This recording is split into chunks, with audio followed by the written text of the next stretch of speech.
Agmar, if I can. Oh, gotcha. So Agmar's been removed. The spell is healing word. Oh, actually, hold on. He's in a down state. he is in a down state, yes. So you can go over and try and revive him. Yeah, it should be. Okay, so if he regains health, he can get back up. Yes, okay. absolutely. Yeah, if you heal him, that'll bring him back to. We'll start from 0. So however much you heal him for, we'll put him at that health. I know he was less than 0. Don't cry. Okay. So I'm gonna go ahead and cast it, and it doesn't say. It seems like you can automatically do it. Like there's no attempt. No. There's no roll. Yep. Yeah. Okay. So 1d4. 2. 6 health points back. Awesome. So Agmar, you are up and ready to go at 6 health. Oh.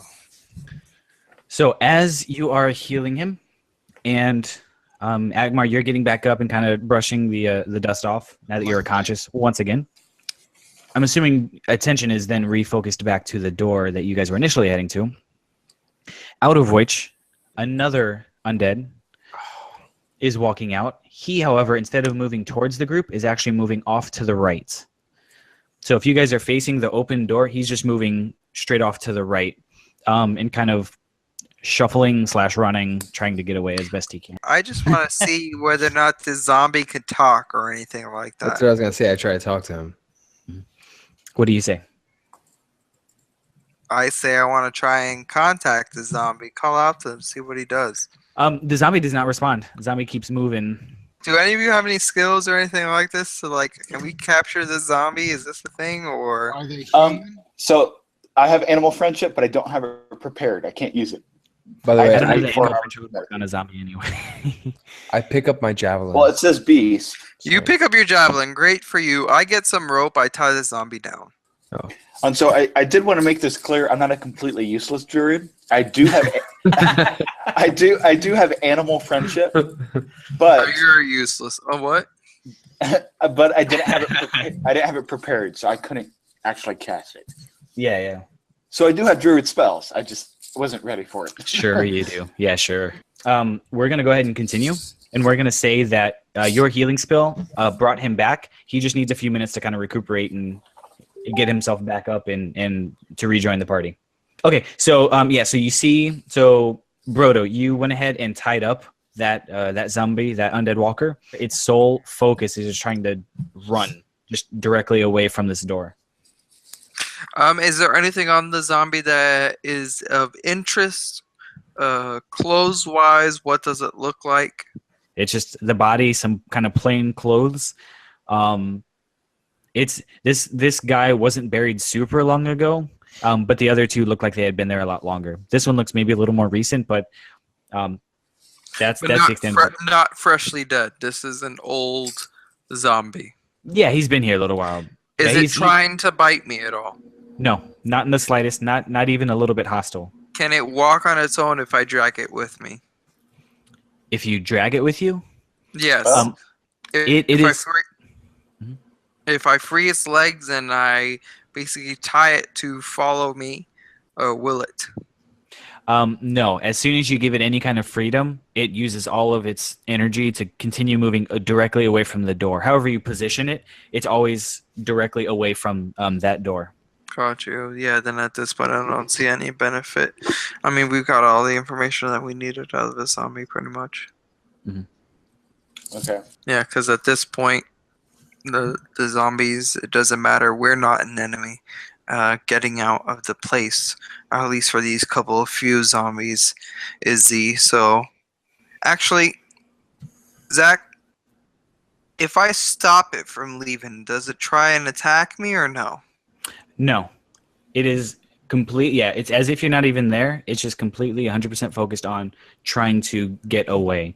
But no, if you get in its way, if you block it from doing that, it just keeps trying. It's not. Yeah, it never gets hostile towards you. Because it seems as if when those zombies were coming out of the crypt, they I guess they saw us, but still came towards us. It wasn't until we attacked them that they kind of wanted to get away from us and whatever in the crypt.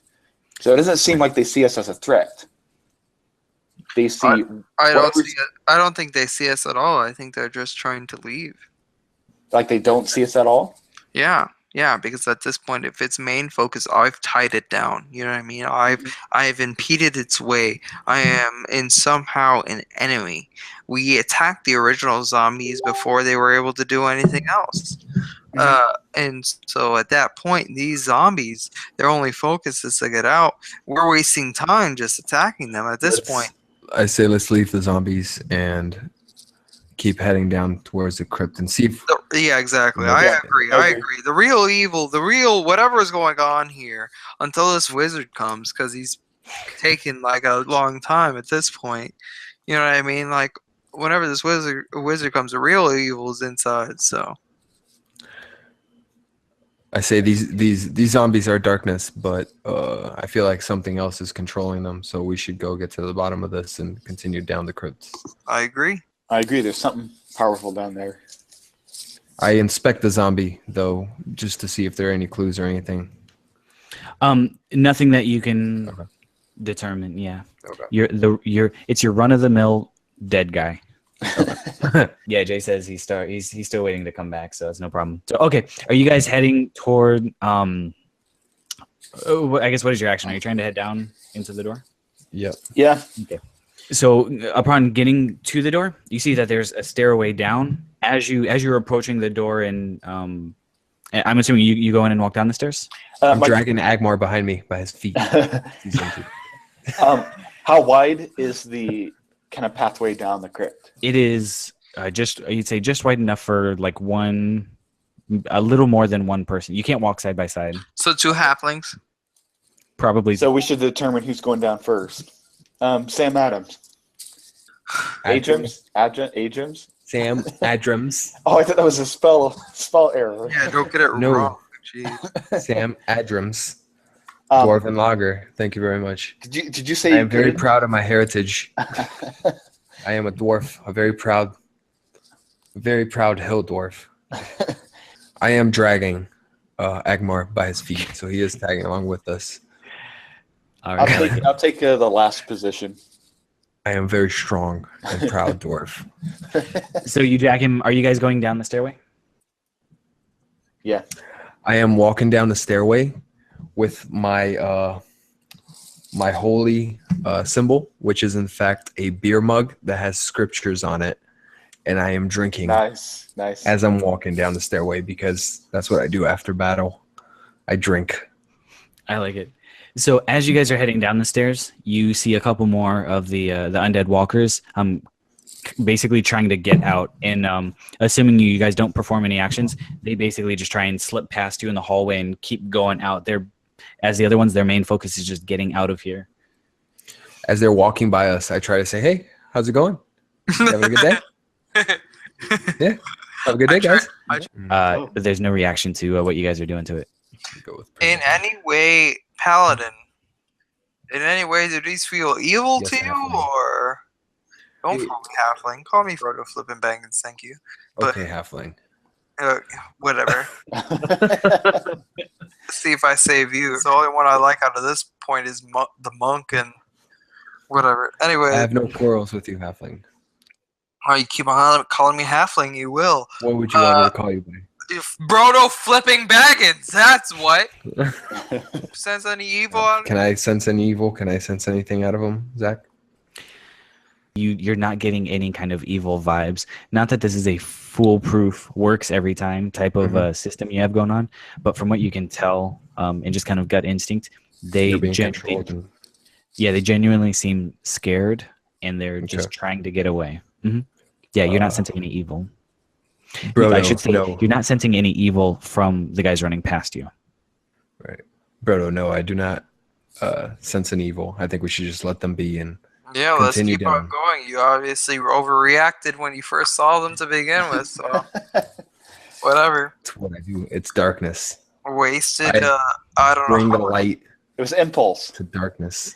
So you guys get to the bottom, and you notice this underground area is relatively small.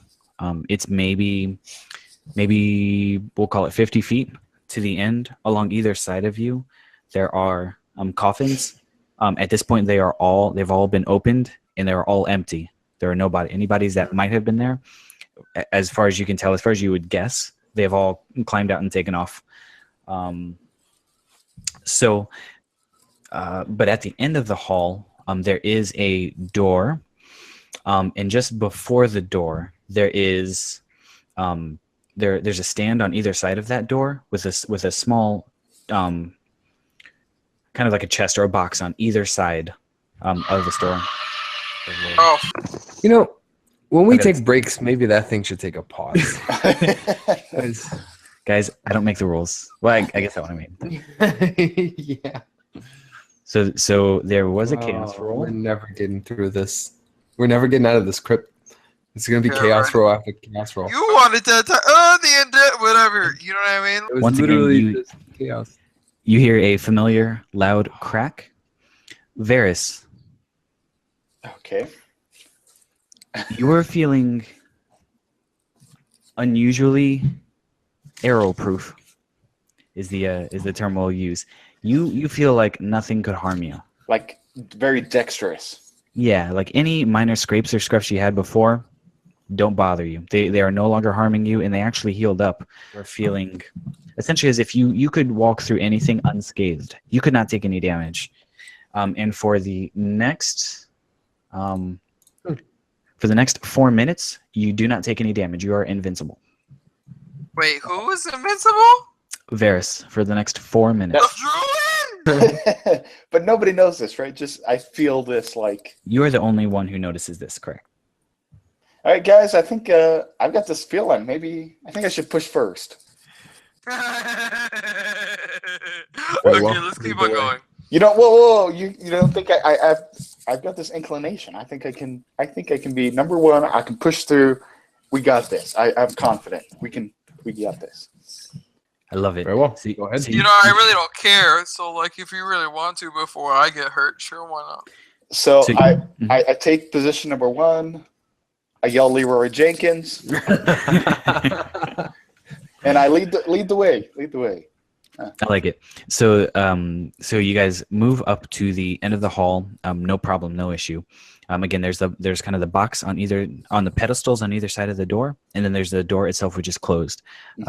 Sam Adrams, your paladin spidey senses are going off. Something is very unholy, whatever is the opposite of everything you stand for, is on the other side of that door. You guys also hear. You know what, Varys? What's your passive perception? 16. So yeah, you guys notice. You hear at least the scraping and scratching, as if feet are being either pushed across the floor or dragged. Hey, welcome back, Hey, Agmar. welcome back. So Agmar, Agmar, you're looking a little more conscious there.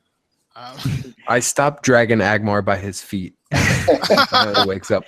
Agmar took a little while longer to come to conscious, and once you did come to, you were just a little slow to get going. And Sam Adrams was kind enough to drag you along with the group.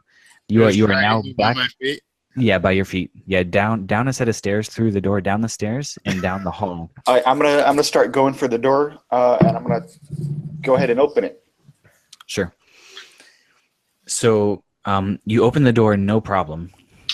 It opens right up. It wasn't locked. It wasn't anything. You open the door. Down the hall, you see what looks like somebody who was maybe military, decorated with what would be the equivalent of like ribbons and medals and medallions and things, with a full set of plate armor. But the corpse, the body is mostly skeleton. The skin at this point is all kind of like deteriorated, faded away. This guy's been buried there a long time. That armor He is is- mine. You now I got know the source. You know the source of the scraping. He, similar to the other undead that you've seen, he is not hostile. He's not attacking you guys. He is sitting on the floor against the corner where the floor and the wall meet, almost trying to like backpedal, like pushing his feet against the floor, trying to push into the wall, through the wall, getting away from something.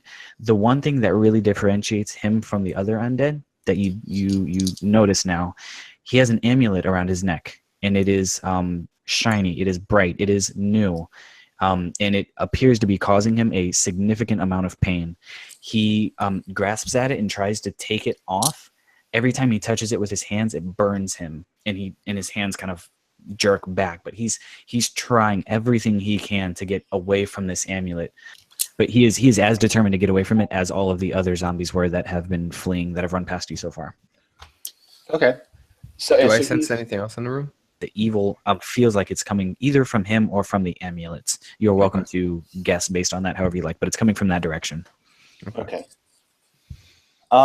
That's something that only Paladin knows, that Sam Adrian knows. So this guy is kind of pushed back in the room. How far away is he from us? The room is about 15 feet in. And he's trying to get out? He's trying to get away from the amulet however he can. So he's cornered, and he's kind of on the ground, pushing against a wall, trying to get this amulet off. Exactly. And he can't, and it's hurting him, but it also hurts him to try to take it off. Correct. Yeah, it's like it touching what's left of his skin or his corpse or whatever he has, whatever it is, that is hurting him. So it hurts him to have it on, and it hurts him to try and take it off. So he hasn't been able to. I take my short sword and I try and cut it off of him. So you're gonna run towards him? No, I'm gonna walk towards them. Why would I run towards them? Because I feel like running towards him. I got this. Sure.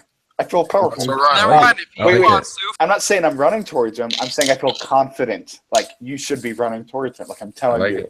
Why walking? Okay.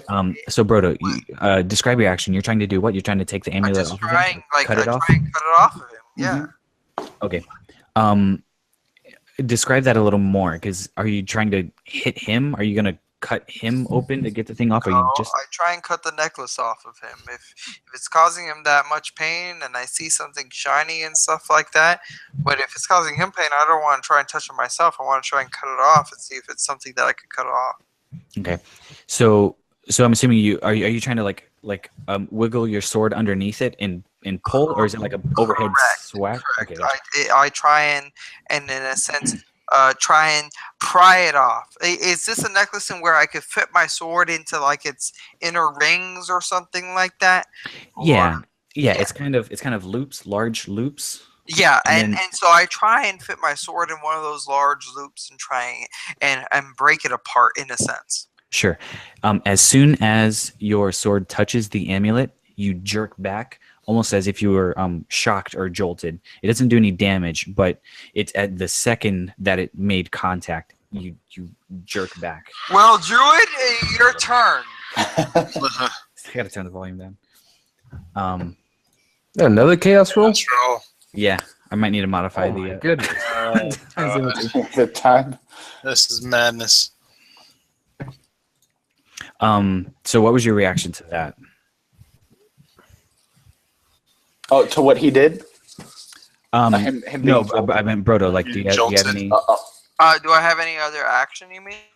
Yeah, I didn't know if you. I thought you started saying something. I thought you were going to say something about that. I said I'm basically talking to the druid, saying, "Yeah, your turn." So yeah, I'm gonna try my thorn whip. It's only telling me that I test for it if the attack hits. So do I use that to see? Yeah, this will be it'll be a 1d20 to see if you hit. Okay. And you're gonna get disadvantage, and I'll tell you why in just a second. Okay. So my first one was a 12. Mm-hmm. My second one was a 20, not 20. So unfortunately we have to take the lower. That's how disadvantage works. Right. Yeah, because you roll twice, take the lower. So roll. that 12 is without my modifier. Okay. So it's I'm a 12. At 16. Okay, gotcha.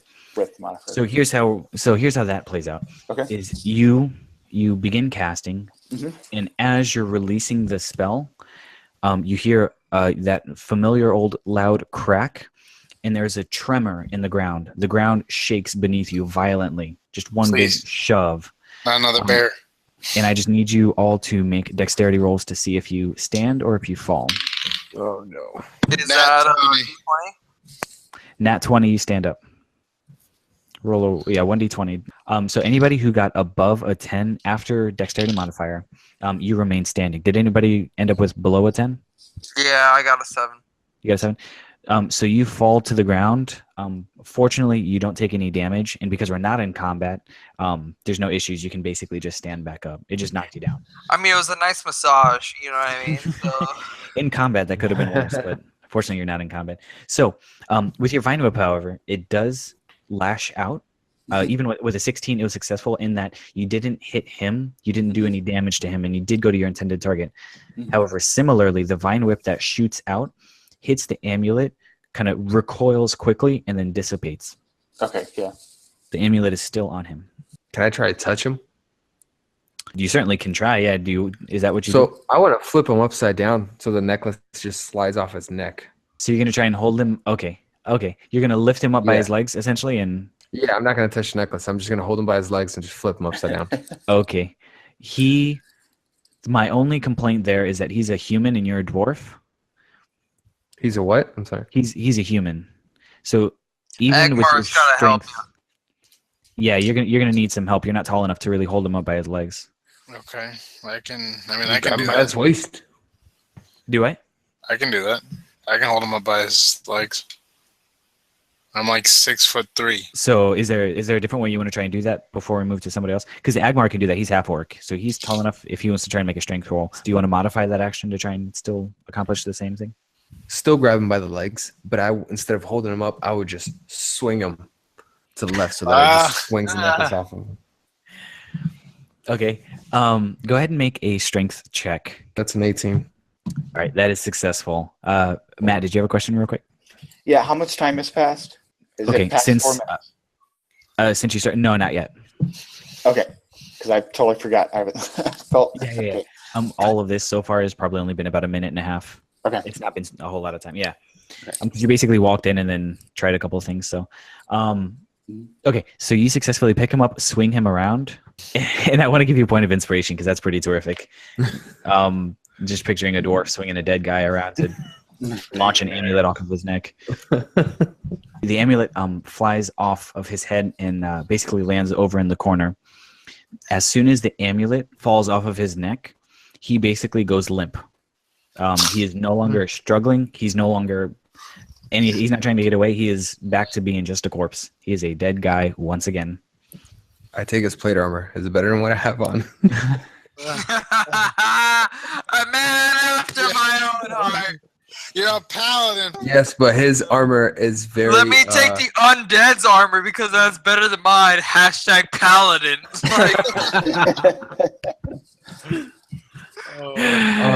I need to be able to defend myself against darkness, and taking something that I could benefit myself from something of darkness is a good thing. But this is an undead. So at the end of the day, if it is for the purpose of good, then that would necessarily fit within that. And the one I'm going towards is the goodness of extinguishing darkness. That is my sole purpose, is to get rid of darkness. It is not, be a law-abiding citizen or something like that. It is extinguishing darkness. Like, I wouldn't take it to sell it. You know what I mean? Like, I wouldn't do that. And I think in that instance, I think you're okay to go ahead and take it. So while he's doing that, I want to go and pick up the amulet.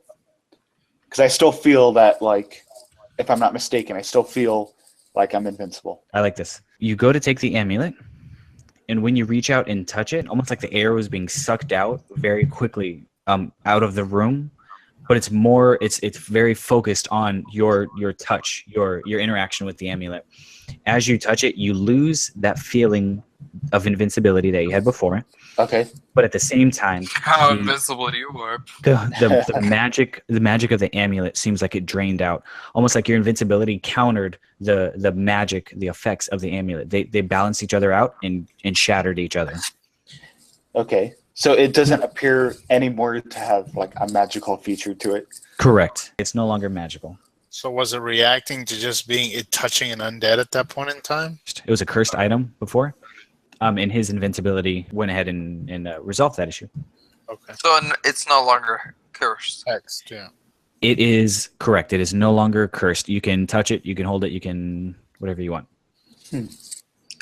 Well, then at that point, does it have any stats to it that would be relevant to us? If not, if it's just a piece of gold, I see it no reason to be worn on anyone else but to be put into my pocket.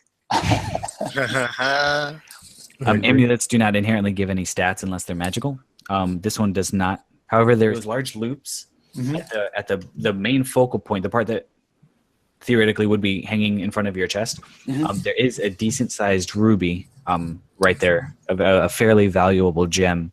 So I tell the other guys, I don't think I have a use for this. Anybody want an amulet? Look, at the end of the day, out of all of us, I'm going to be able to fetch the best price for this. Let's be honest. You know what I mean? The paladin only cares about more powerful. I have no need for this. You don't have any need for this. I have no need for this. Monk, you know what I mean? Like, you don't need this either. Look, if y'all want, like, depending on what kind of price this fetches, I'll give you guys some profit off of it. Just give this to me, and at the end of the day, we'll get this sold, we'll get this done, and we can keep on going for our lives. You know what I mean? Take your trinkets, rogue. I'll throw it to him. Toss it to him. I take out anything in that armor that has any like sentimental value or anything that's not going to benefit me, and I put it back on the corpse. Switcheroo. I dress him up nicely. And I say a prayer. And I bury him again. And when he walks away, if I see anything of value, I take it as well. All right. So that is the only room in this underground area. You guys have basically seen everything there is in this memorial, which at this point now you kind of assume was built for this captain. You have now cleared it.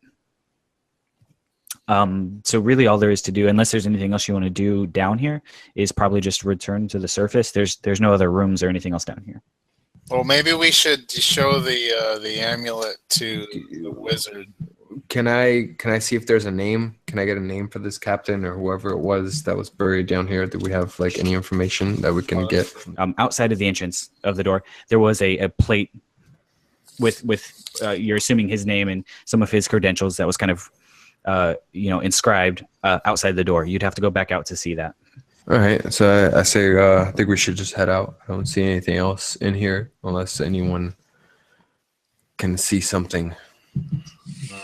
No, I mean, I can't see anything. There's no point in me checking for any traps. So. And Zach sort of smiles, so there was a trap somewhere in there. So no, there wasn't a trap that you know of. Okay, so are you guys returning to the surface then? Yeah, let's head out. All right. So, oh boy, we are about to wrap it up because we're at the end of our session. But I do want to let you know, give you a little more information, something to munch on as we leave. You guys head up the stairs, and when you exit, a bear. You are, if only, out of the door, and around you is fog. There's a thick fog all over. The four of you, come out of the stairs and you find yourselves on the lawn of a house, a very decrepit, run down, like windows are kind of falling in, or like windows are shattered. There's no glass, but the shutters are falling down. It is eerily quiet, except for the sounds of what you could best describe as children playing in the yard. Though you see no children around you. Oh, seriously. Paladin, I told you, I'm the wizard. I should have left the amulet back in the crypt. No. You hear what sounds like children playing in the yard, though you see no children. And from inside the house, a loud, piercing scream emits, almost rattling the ground in the very air around you. I walk away. and that's where we're going to go ahead and end the session for this week. Okay. Oh, okay.